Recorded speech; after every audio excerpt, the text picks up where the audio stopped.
Assalamualaikum warahmatullahi wabarakatuh. Kami dari mahasiswa Universitas Dian Nusantara dengan program studi akuntansi semester 3. Saya Rasa Satura dan di sini rekan saya. Saya Luki. Dan ada rekan saya di belakang kamera. Di sini kami berkunjung di salah satu kantor konsultan pajak Sutopo Insja dan rekan. Di sini kami ingin memberikan pertanyaan terkait opini tidak memberikan pendapat atau disclaimer. Saya ingin bertanya dengan salah satu narasumber saya, Billy. Oke, kita mulai.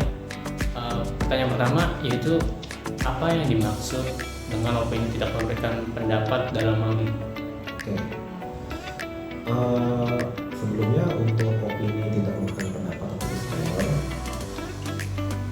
itu biasa diterbitkan oleh kantor akuntan publik KP apabila laporan keuangan milik klien memang bisa diberikan opini, memang tidak memenuhi standar audit atau standar akuntansi keuangan yang diatur di Indonesia. Itu pertama itu sih. Selanjutnya untuk opini disclaimer itu hampir jarang terjadi sih di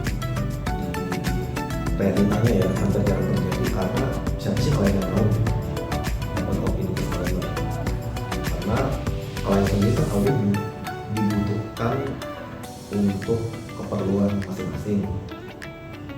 Kalau contohnya keperluan untuk bank atau tender lah, biasanya gitu. Kalau opini disclaimer yang pasti ya itu akan ditolak kan untuk bank ataupun tender. Jadinya hampir sih pengalaman saya opini disclaimer hampir nggak ada sih. Hampir nggak ada, Mbak. Iya, Oke. hampir nggak ada. Yang kedua, mengapa keterbatasan ruang lingkup dapat menyebabkan auditor tidak memberikan pendapat? Sorry, batasan ruang lingkup. Iya. Oh, nah kalau di audit sendiri kan pasti ada teorinya. Kalau yang tadi disebutkan pembatasan ruang lingkup ya. Pembatasan ruang lingkup itu kan jadi klien tidak memberikan akses kepada auditor untuk mengakses data-data. Kan audit itu memeriksa data atau dokumen. Kalau dibatasin ya kan nggak bisa audit gitu.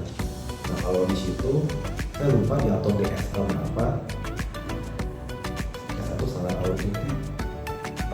Jadi kalau ketika ada pembatasan begitu, auditor diharapkan menarik perikatan atau memberikan opini kepada. Ketiga, apa saja kriteria yang harus dipenuhi untuk auditor memberikan opini tidak memberikan pendapat? Contohnya itu akses data terbatas atau klien tidak memberi informasi yang diperlukan. Ya seperti itu betul. Balik lagi ke jawaban yang kedua ya. Iya. Yang keempat, apa yang harus dilakukan auditor jika manajemen tidak memberikan informasi atau dokumen yang diperlukan? Nah, untuk itu apabila manajemen tidak memberikan dokumen ya atau informasi yang dibutuhkan, balik ke yang pertama, balik ke yang kedua, sesuai dengan standar audit yang berlaku, itu ada dua pilihan. Yang tadi berikan opini tidak wajar atau auditornya menarik diri dari perikatan audit, jadi nggak jadi audit gitu, karena emang nggak boleh sesuai dengan peraturannya, emang tidak boleh. Oke.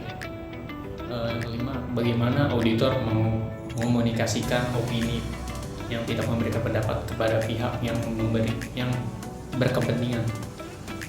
Oke. Kalau pihak berkepentingan itu kan biasanya direksi atau komisaris ya. Biasanya ini ada, kalau dari pengalaman saya ya, ini ada dua kasus ya. Bisa jadi manajemen nggak, contoh yang memberi akses gitu ya. Manajemen yang memberi akses karena bisa jadi dia takut dia melakukan fraud. Fraud itu kalau bahasa namanya korupsi dan kecurangan gitu, tanpa sepengetahuan yang berwenang itu bertanggung jawab seperti direksi atau komisaris. Makanya dia menutup akses supaya dari auditor nggak tahu gitu, nggak bisa mengakses fraud itu. Nah, kali kita kasih informasi aja ke pihak yang bertanggung jawab kalau kita nggak dapat informasi ataupun akses nih, kita nggak tahu alasannya apa, tapi dari manajemen menutupi. Apakah dari pihak yang bertanggung jawab juga memang menutupi atau hanya manajemen aja gitu. Oleh karena itu ya kita mau nggak mau benar-benar ini kita. Yang terakhir Pak, apakah perusahaan dapat menghindari resiko opini tidak memberikan pendapat?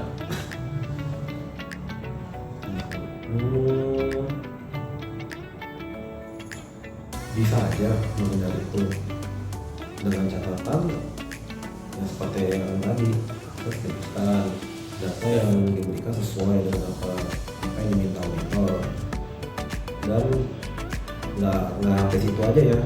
Untuk mencapai opini wajar ya, kan wajar ada beberapa jenis lagi kan. Minimal angka yang disaji yang di laporan keuangan itu dengan data yang disaji sesuai satu jalur lah gitu.